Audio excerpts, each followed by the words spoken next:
Hey there, this is American Management Services, and today's podcast is we are bringing you the Hardball Profits Way. This is a business management podcast for any owner, entrepreneur, aspiring owner, college student, graduate student, undergraduate student, high school student, anyone that wants to go in business, has been in business, is in business, thinks about going in business, has a family member that's in business that wants to figure out a way to maximize their profit, have ease of operations, and to grow their business beyond their wildest dreams. That's who we are wanting to talk to. So here we are, folks. My name's Lou Mosca. I'm the Chief Operating Officer of American Management. And today I'm joined by my esteemed colleague, Michael Lockey. Michael, as we've said before, is our Director of Management Services. Been with us for about 6 or 7 years. And Michael, why don't you say hello to the folks? Hi, everybody. I hope everyone's doing well. There you go. So, Mike, you know what we're going to talk about today? I have no clue. Okay, so today I think what we should be talking about is this COVID-19 thing, coronavirus, because we're dealing with it, our clients are dealing with it. You can't turn on the news, you can't talk to anyone without having a conversation about it. It blows my mind how many people say it's a myth versus reality. So you touch all of our clients, hundreds of them at a time, and is it a myth to them? Whether or not you believe how serious or mundane this virus might be, the reality is it's impacting everybody. So whether it's real or not, who knows? The reality is that it's impact.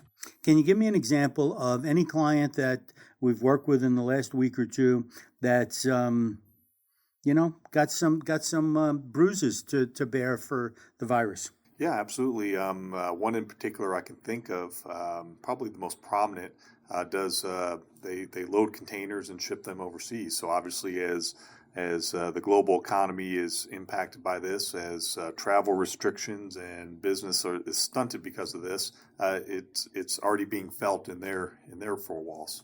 It is. Okay. So were there any steps or any actions or any advice that we could have or did give our clients on how to prepare, adjust, get through, survive this viral epidemic, this pandemic? Yeah, and certainly every client's different. Everyone has their own unique issues, and how they're impacted it varies. I think from a general perspective, what we were getting out in the field was everybody was paying attention to it. Nowadays, you can't help it. You turn on the TV, it's all over the place. You read the news, it's all over the place. Everybody's talking about it. Everybody knows that it's out there. But what I think we really found with our clients is the spirit of they were taking a wait-and-see approach. So let's just say you're a manufacturer and you're making widgets. They were just saying, hey, today I wasn't necessarily impacted, but I'm going to keep watching the news. I'm going to keep my ear to the ground and see what's going to happen. And just hopefully everything kind of dies down and everything's okay. And what we ended up doing... Are we a wait-and-see kind of company? We are definitely not a wait-and-see kind of company. So did we tell our clients, it's okay, just hang out and wait? Absolutely not. And I think this is just kind of a microcosm of how we work with any business issue, whether we're talking something that they deal with day to day or a certain circumstance like this, which is, you have to have an action plan and you have to take real action. You have to implement those actions and you have to do something about it. So what we did is internally we generated an action plan that covered various components. We wanted to make sure that they were addressing needs with their people. We wanted to make sure they were addressing needs and how they operate and the impact on the operations. And then we wanted to make sure that they were okay financially. So in worst case scenarios, if the banking system shut down or in worst case scenario fails, that they had adequate liquidity to get them through at least a reasonable amount of time for things to recover.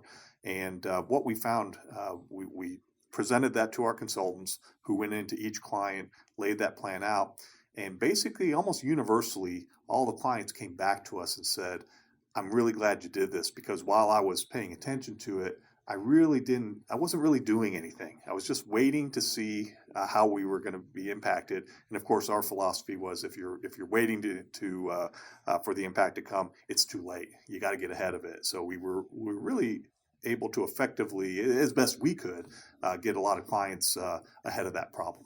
Okay. So then on the flip side, I've read or I've seen Um, my daughter's company, it's a relatively large company up in New York, and they mandated several days ago that everybody was going to work from home this week. And then yesterday they mandated that the company's on a shutdown. My son-in-law works for a big bank in New York City. Same thing. Now it's investment bank. It's not, commercial or consumer banking. And he's been mandated to work from home. My brother-in-law's business, it's a $150 million business, privately owned. They have shut down every facility, sent everyone home without pay. Without pay. Okay. So how do you go about keeping your folks feeling good about the environment of your company or their opportunity when you might be telling them, hey, we're all going to take it on the chin for a while? Yeah, I think it's certainly easier said than done. And I've read a gazillion news stories, articles, research this, just because we're a business as well. And we have the same problems. We're no different than anybody else. And as a matter of fact, if anything, it's difficult on us because we have guys traveling all over the place. And the only real way for us to maintain our business and keep that going over with some level of continuity is to have some type of plan in place for them. And if our guys aren't traveling, then that impedes their ability to make a living, impedes our ability to make a living. So we're no different than anyone else. I think the first thing is you just gotta stay positive. I think laying out the plan is the first thing. I mentioned earlier. They got to work the plan too. Absolutely. They can't just be okay with it on day one or day two, and then absolutely goes the wayside. Totally correct. And if you recall just a moment ago when I was going through the plan we laid out, what was the first thing that was on there? It was people. It was making sure that we're paying attention to that. So I think first and foremost, your people are going to get a comfort level knowing that there's a plan and knowing that we're working through that plan and that it's not a 1 or 2 day event. It's a thing that has to occur every day as long as this is a crisis for them. And now it may not alleviate the problem altogether. And at the end of the day, the business has to do what it has to do in the best interest of survival. And the reality is that sometimes people are going to get hurt from that. But if we have a plan and we're working to that plan, maybe it at least gives them a fighter's chance of being able to get through that, or maybe that minimizes the number of people that are impacted by that, as opposed to just saying, well, let's wait and see, and then critical mass occurs and everybody's out. So, again, that's not a great answer to the question because right now there are no great answers to the question. It's how can we do what's best, and how can we, through real action, set somebody up for ultimate success to whatever degree success can be attained through that. So whether that's let's go back and you hear this a lot in the news. You mentioned it yourself. These businesses are directing people not to travel. They're directing them to work from home. So whenever I hear directed work from home, that's at least to some degree saying you're still employed. You still have a job. We still want you to be productive in some fashion. Now, maybe that stunts their pay a little bit or something along those lines, but at least gives them the confidence level that there's a job for them and that they're a valued employee. A lot of our clients, when we presented our plan to them, they had no idea. They didn't test working from home. They just assumed that everybody would just show up every day and come to work until something happened that they couldn't. And again, obviously, if they waited to get to the critical mass point, then maybe one day they're expecting 20 people to come to work and 2 people come to work. That's going to shut the business down, and it's certainly not good for the people that aren't able to come in, because now there's uncertainty with all that. So I think, again, laying out that plan and having real decisive action and working that plan is maybe the first step in getting people comfortable that we're going to work through this. So you've known me for a while, and anybody that's read any of our Straight Talk articles or listened to any of our stuff on radio or Forbes articles knows that I am not a proponent of work from home. I just think it is fool's play. I think productivity goes down. I think the whole thing about walking around the house in your pajamas, doing your business, I think there's extraordinary circumstances where it makes sense. For the most part, I think it's insanity. Having said that, we are playing with and we are testing this coming week for some of our folks to work from home.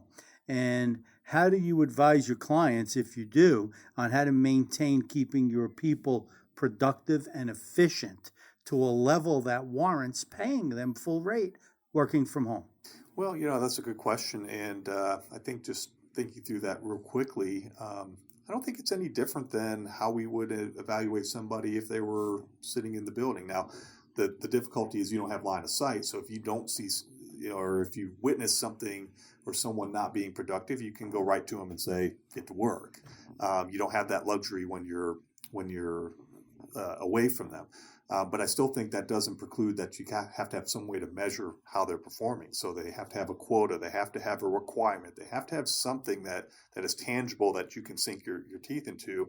And if you can measure that throughout the day, then in a way you kind of do have line of sight with them. You can always pick up the phone and call them. So it can be virtual line of sight. Absolutely. It's got to be some level of virtual line. So young guys like you can figure that out. Dinosaurs like me, I know how to say it, but I have no clue what that means. Yeah, but if your quota is I need to deliver 10 things a day, and you're 8 hours into the day and you see 2, you don't have to be a genius to figure out something's not right with that. All right, so let me ask you the tough question.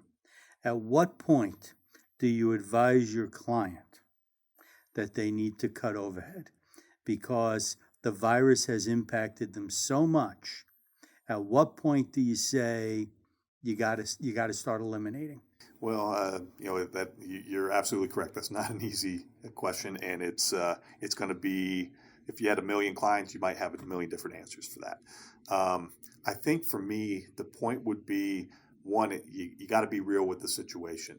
The moment that you know that something is impacted significantly, whether I can get inventory in the door or I can push orders out the door, as long as there's some semblance of productivity, and maybe that's, if I can maintain 90% productivity through this virus, maybe that's fine. Maybe you go full steam ahead.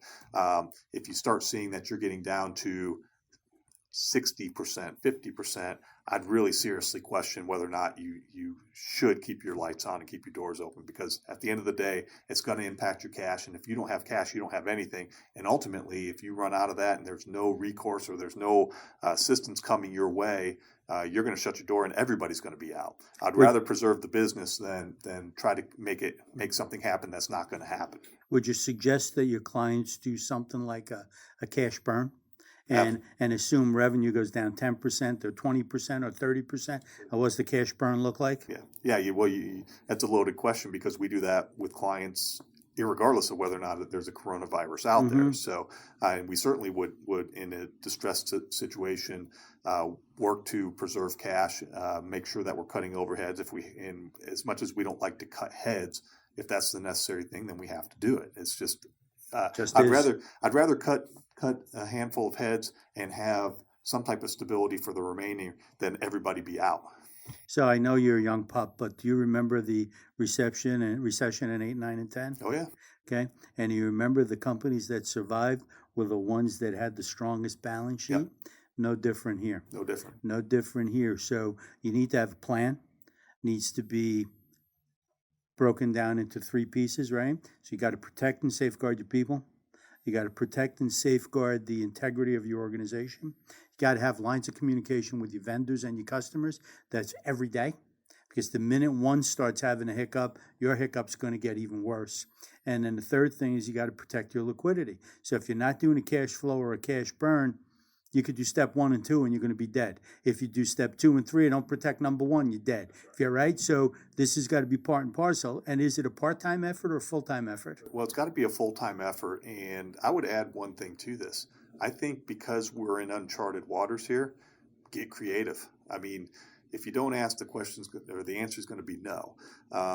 When you're talking with your banks, when you're talking with your suppliers, when you're talking with your vendors, the sky's the limit. You really got to have a good understanding of what your business needs to operate on a day-to-day basis, and you're going to have to make some estimates as to how long you think you're going to be impacted by this. Now, we hear news reports, China's starting to get back to for But lack let's of say better terms. China was up and running 100% next Monday. Right. By the time it's made, put on a boat, and shows up at your dock, what are we talking about? Right, it could be. And then you use it and turn it into a cash. How long is that? Absolutely. I mean, that could be months. Matter of fact, I've read stories that said we haven't even felt the brunt of the downturn in manufacturing in China just yet. That might be another 2-3 weeks away.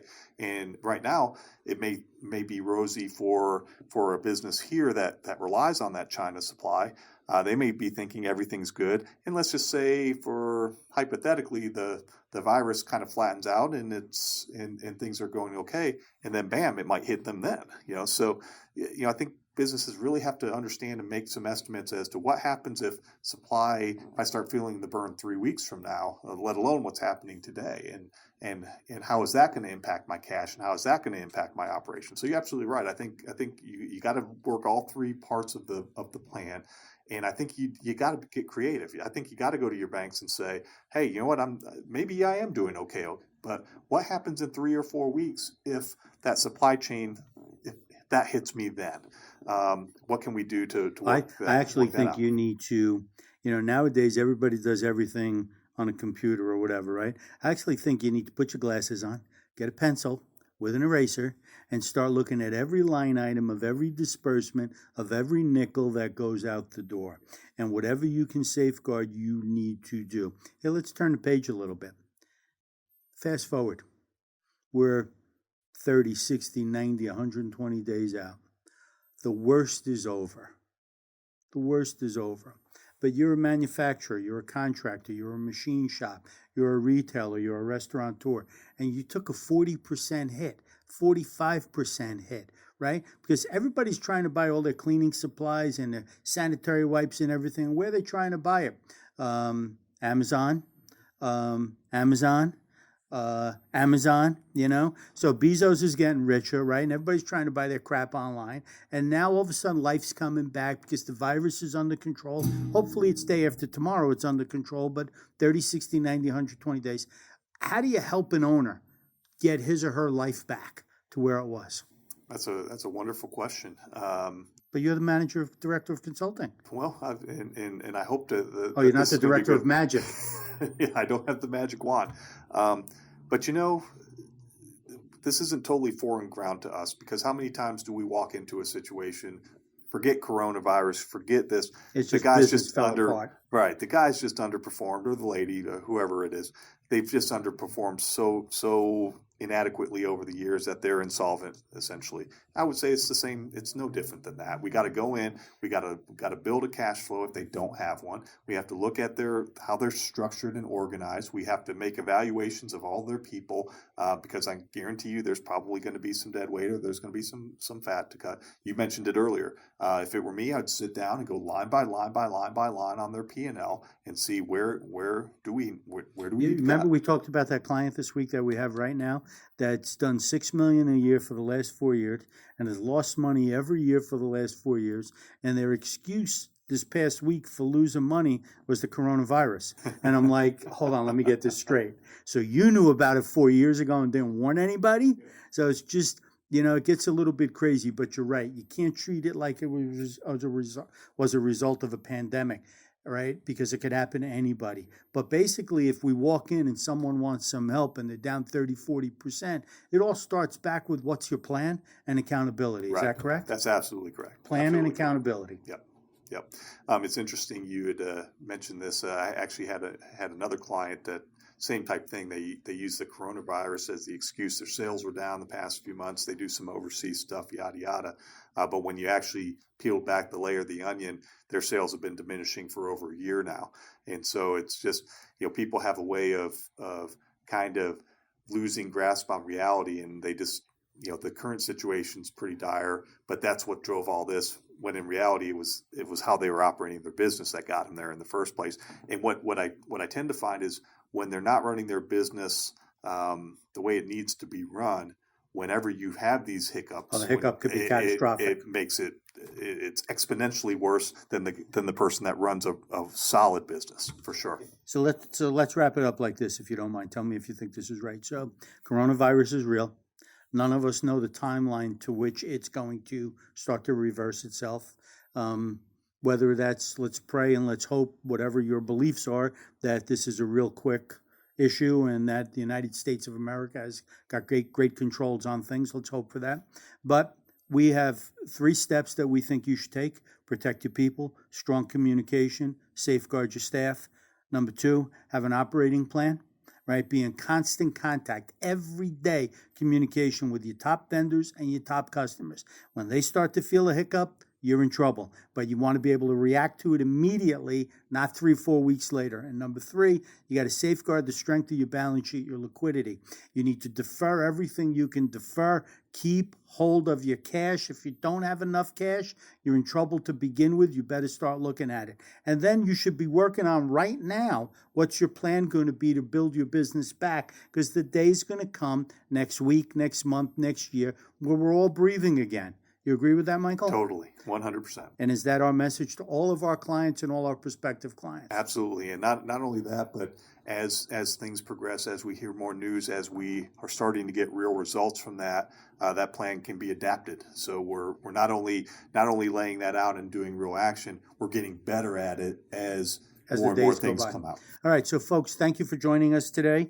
It's been a privilege having you join us on the Hardball Profits Way. I'm Lou Mosca. This is Mike Lockey. If you want to talk to us about anything we chatted about today, it's about your people, it's about your organization and your operation, it's about your liquidity. But guess what? It's about those 3 things all the time, whether it's the coronavirus, competition, imports, the guy next door. It doesn't matter. That's what it's always about. It's no different. If you want to talk to us anytime, 800-743-0410.